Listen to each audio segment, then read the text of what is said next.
Welcome to Preparing a Vegetable Garden in North Central Texas by Stephanie Susan Smith, Ph.D. I am a master gardener, a member of the Garden Writers Association of America, and a gardening author. I hope you enjoy this presentation. First, before you can start a garden, you have to prepare the site. It's sort of like the recipe for rabbit stew. First, catch a rabbit. So the steps in vegetable gardening are: choose a site, and you want a site that has at least 6 hours of sun every day. Plan your garden, prepare the soil, add organic matter, deal with irrigation and drainage, plant your crops, control any problems, and then when you harvest your crops, you want to plant a cover crop so that you don't end up with your own personal dust bowl. Now, the considerations when you pick a site are, as I mentioned, you want at least 6 hours of direct sun. You need it near a water source because carrying water is no fun at all. And you need it close to the house for convenience. Gardens are very much out of sight, out of mind. And if you don't see them every day, you don't notice the weeds and other problems that can accumulate. Now, when you plan your garden, you start with a paper plan. Take a piece of graph paper and graph out your space and arrange all of your crops on paper before you plant them. You need to consider your plant and harvest dates. Consider how long it's going to take a plant to grow to harvestable size. For instance, radishes will grow in 20 to 25 days. Then you can harvest them and plant something else in that space, whereas something like tomatoes take a lot longer. You want to order your seeds in time. If you wait until the last minute, you won't get a good selection. And you want to plant your companion plants together. For instance, if you plant marigolds around your tomatoes, it will reduce the incidence of tomato hornworm. You want to plant the enemies apart. Cucumbers will cross-pollinate with your cantaloupe and watermelon and produce really nasty fruit, so you want them apart. You also need to rotate your crops every year. This means that you rotate by family. For example, cabbage and Brussels sprouts are both in the cole family. You don't want to rotate them, plant them in the same spot each year. So you would rotate the cole family with the deadly nightshade family, which is tomatoes and eggplants and potatoes, and some of the other families like the cucurbits, which is cucumbers and melons. Now, some of you may not know what varieties of vegetables grow the best in your area. You can go to aggiehorticulture.edu, publications, the vegetable variety selector, and you can put in your county and tell it you want to know what vegetables grow in that area, and it will come back with a list of the varieties that grow best in your area. If you don't live in Texas, what you can do is pick a place that has approximately the same climate that you do and use that place as a way to find out what varieties grow best in your area. Now, planting dates for spring. In north central Texas, we plant onion springs in January, as soon as you can work the soil.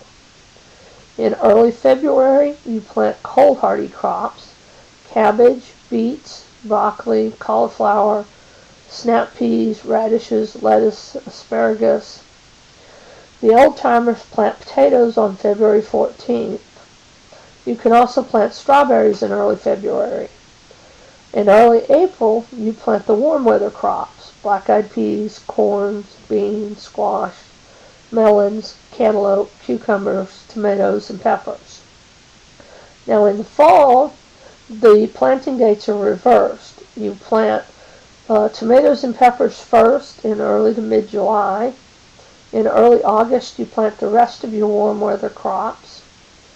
In early September, you plant your cold hardy crops and your fall onions. And then in October, you plant garlic, onion seeds, and strawberries. These are going to overwinter and they will bear in this spring. Now, your soil preparation is very important. It's very important to remove grass and weeds by the roots. The temptation is to just till a new garden site and till the grass under. All that does is encourage it. You need to either remove it with a shovel or you'll have to use a herbicide and poison it out.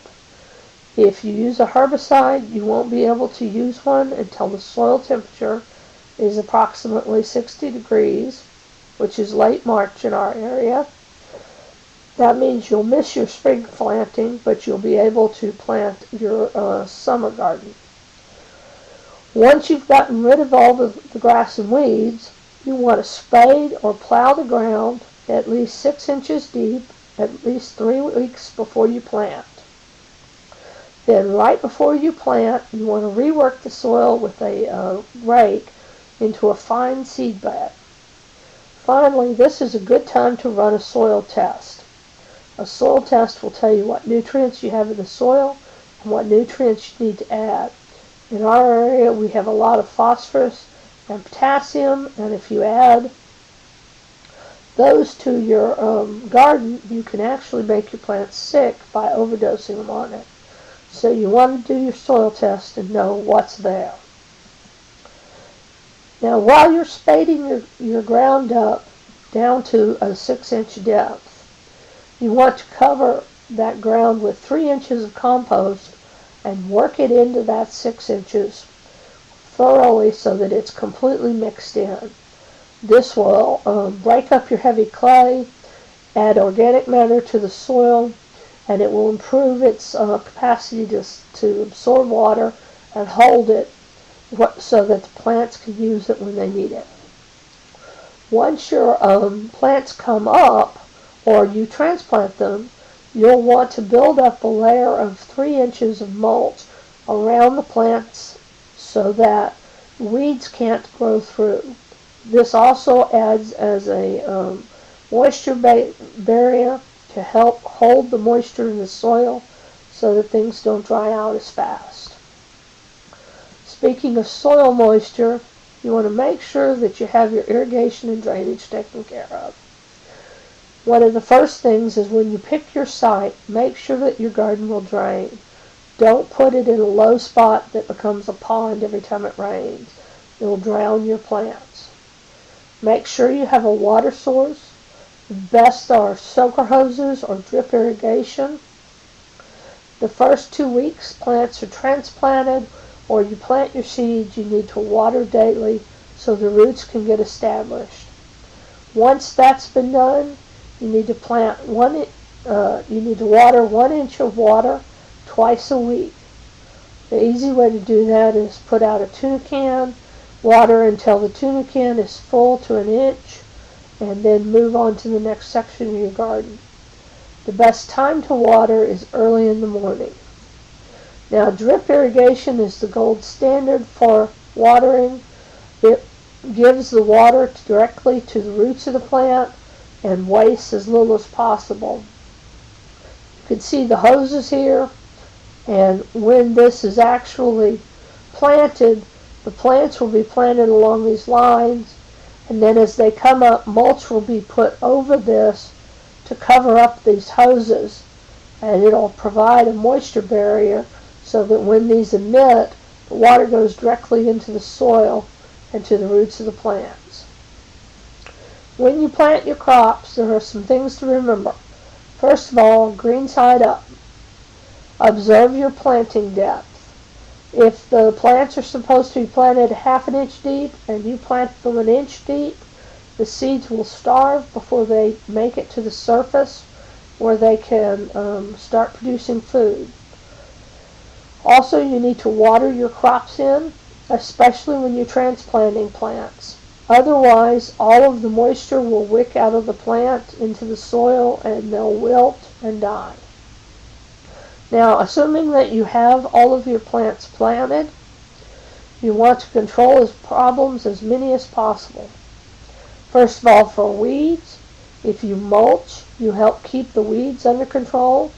And of course, weeding as soon as you see weeds keeps them from taking the food and nutrients that your plants need. Diseases, if you water early in the morning and try to keep from wetting the leaves, make sure the water goes directly to the soil. That will help prevent fungal infections. Remove diseased plants immediately and put them in the trash. Don't compost them, because if you compost them, you'll just spread the disease. As for insects, well, welcome to Texas. Now, pesticides in the garden, the goal is to use as few pesticides as possible while still getting a crop. Even if you use organic pesticides, you still want to use them as rarely as possible. If the name of the vegetable plant that you want to treat is not on the label of the pesticide that you want to use, you cannot use it on that vegetable plant. Some pesticides are taken up systemically, and particularly green vegetables, leafy greens, things like that, will take up pesticides systemically, and then if you eat them, you'll poison yourself. So make sure that if you put a pesticide on a vegetable plant, that name of that plant is on the label. Also, obey the time before harvest rules. If it says don't eat them until 7 days after you sprayed them, make sure that you don't eat them until 7 days after you spray them. You don't want to poison yourself. Now, after you've harvested your crops, you have a bare soil. In order to protect that soil, you need to sow a cover crop. This adds nutrients to the soil, it prevents erosion, and it looks nicer than bare ground. Winter rye, vetch, clover, things that fix nitrogen, legumes, these are the things that you want to sow as cover crops. An added bonus is that in the spring you can till them under as additional organic matter to help grow your plants. Now, for additional information, you can go to Aggie Horticulture and get more information. You can go to my website, StephanieSusanSmith.com, and get lots of publications on how to grow vegetables and how to deal with problems in growing vegetables. You can also check out my book, Preparing a Vegetable Garden from the Ground Up, by Stephanie Susan Smith. This is available from Amazon.com and other booksellers as either an ebook or a print book. I hope you've enjoyed this presentation, and if you have any questions, feel free to contact me on my website, StephanieSusanSmith.com.